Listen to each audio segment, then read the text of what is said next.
Hello everyone, मेरा नाम है सूरज आनंद और ओजांग आईएएस एकेडमी में आप सभी का स्वागत है। तो दोस्तों, वैदिक काल भारत की सभ्यता की नई शुरुआत। आज की क्लास में हम पढ़ेंगे कि किस तरीके से हड़प्पन सिविलाइजेशन खत्म होने के बाद एक नई जीवन शैली की शुरुआत हुई। तो कल्पना कीजिए, एक महान सभ्यता हड़प्पा धीरे धीरे समाप्त हो चुका है, शहर वीरान है, लेकिन तभी उत्तर पश्चिम से कुछ नए लोग आते हैं और उनके पास घोड़े हैं, उनके पास रथ है, उनके पास मंत्र है और एक नई जीवन शैली है। यही लोग भारतीय इतिहास का नया अध्याय शुरू करते हैं, जिनको हम कहते हैं वैदिक काल या वैदिक एज।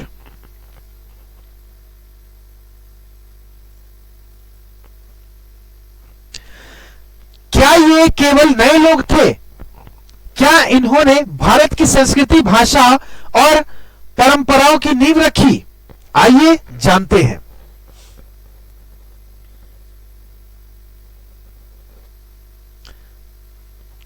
एक इंसान है जिसका नाम था आर्यन।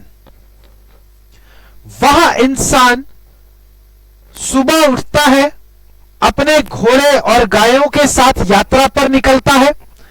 उसके परिवार का सबसे बड़ा धन सोना नहीं बल्कि पशुधन है। वह स्थायी शहरों में नहीं बल्कि गांवों में रहता है। धीरे धीरे वह नदियों के किनारे बसते हैं और खेती शुरू हो जाती है। प्रारंभिक जीवन के अगर बारे में बताऊं तो इनका पशुपालन, कृषि, ग्राम व्यवस्था काफी फेमस हुआ करता था। ये लोग उन चीजों को माना करते थे। यह विषय पोस्टर में लाइफ एंड सोसाइटी इन वैदिक एज के अंतर्गत दिखाया गया है।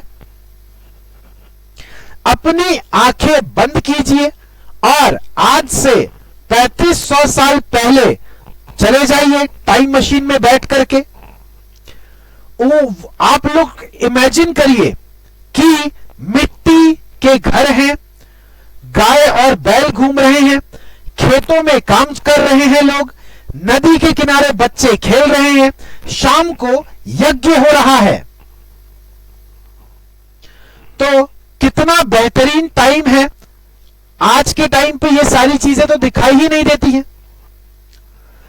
एक दिन गांव में कोई ऋषि आता है और वह कहते हैं, ज्ञान कभी समाप्त नहीं होता है, इसे पीढ़ी दर पीढ़ी याद रखा जाएगा। जब इन्होंने ऋग्वेद, सामवेद, यजुर्वेद और अथर्ववेद की चीजों को यहां पर बताया,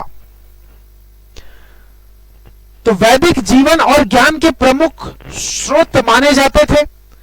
पोस्टर में भी वेदों का जिक्र है।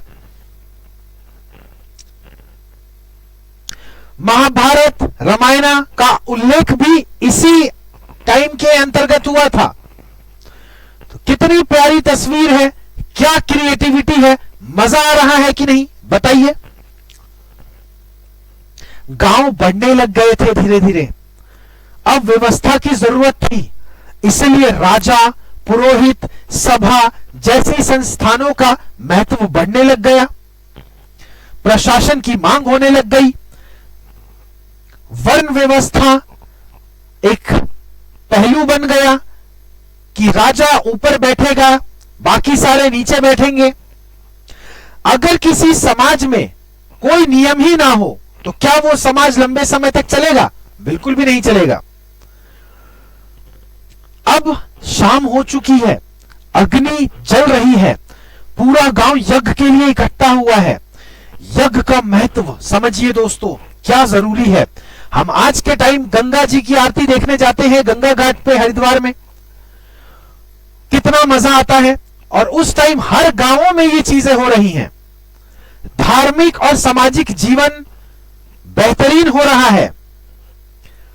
यहां पे आर्यन का जिक्र हुआ है।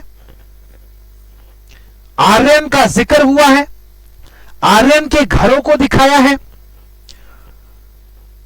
गाय और बैलों की चीजों को दिखाया गया है, वेदों को दिखाया गया है, यज्ञ को दिखाया गया है, यज्ञ जिसे बोलते हैं यज्ञ, वर्णा सिस्टम को दिखाया गया है, कुछ लोग ऊपर बैठे हैं, कुछ लोग धरती पर बैठे हैं, किंगशिप को दिखाया गया है, यह यहां का राजा है।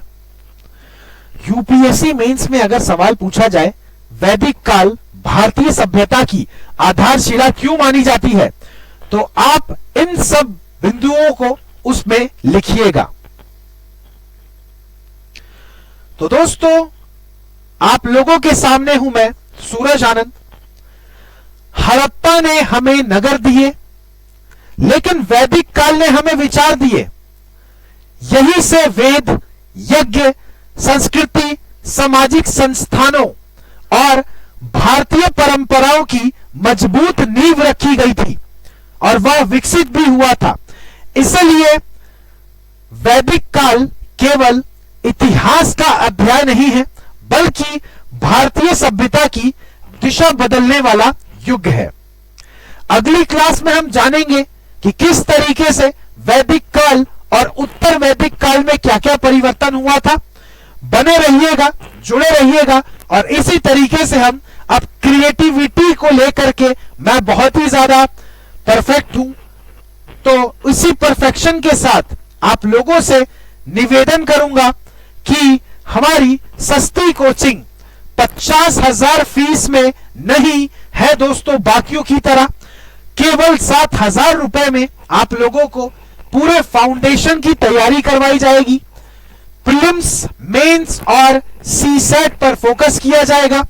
इंडिया की बेहतरीन टीम एक छत के नीचे आकर के आप लोगों को सारी चीजें बताएंगी। तो जल्दी से इस नंबर पे व्हाट्सएप करें, कॉल करें और इस बेहतरीन कोर्स का हिस्सा बने। अगला कोर्स मेरा फेवरेट है, क्योंकि जिस तरीके से मैं क्रिएटिविटी का यूज करके एनसीईआरटी की क्लास पढ़ाता हूं, मेंस की क्लास बताता हूं, अभी जैसे मैं गायब हो गया हूं, लेकिन पीछे रह करके भी आप लोगों को पूरा सपोर्ट करता हूं। इसी बैच में ऑप्शनल के, हिस्ट्री के ऑप्शनल के बैच में आप लोगों के सामने मैं आने वाला हूं, और मेरा यह दावा है कि 300 प्लस नंबर मैं आप लोगों के मेंस में, ऑप्शनल में करवा करके ही जाऊंगा, इतनी मेरी गारंटी है। तो जल्दी से इस बैच का हिस्सा बने और बेहतरीन टीचर के साथ बेहतरीन विषय पढ़ के बेहतरीन नंबर लेकर के आए। एक और सरप्राइज है आप लोगों के लिए, जो लोग कहीं पर भी कोचिंग कर रहे हैं, XYZ, आप लोगों के लिए कोचिंग लो कहीं, मार्गदर्शन लो यहीं। बहुत सारे लोग आते हैं मेरे पास कि सर मैं इस कोचिंग में हूं, उस कोचिंग में हूं, मेरी चीजें समझ में नहीं आ रही, क्या करूं क्या नहीं करूं। उसके लिए बेस्ट फॉर्मूला है, क्योंकि ओजांग सर खुद पर्सनल मेंटरशिप देते हैं। क्या बताते हैं आप लोगों को कि क्या नहीं करे, कितना पढ़े, और जल्दी से इन सब सुनहरे बैचेस का फायदा उठाइए और अपनी तैयारी में जान डाल करके 2027 का यूपीएससी का पेपर क्लियर कर जाइए। तो मैं हूं सूरज आनंद, मिलता हूं अगली वीडियो में। तब तक के लिए अपना ख्याल रखिए। थैंक यू एंड जय हिंद।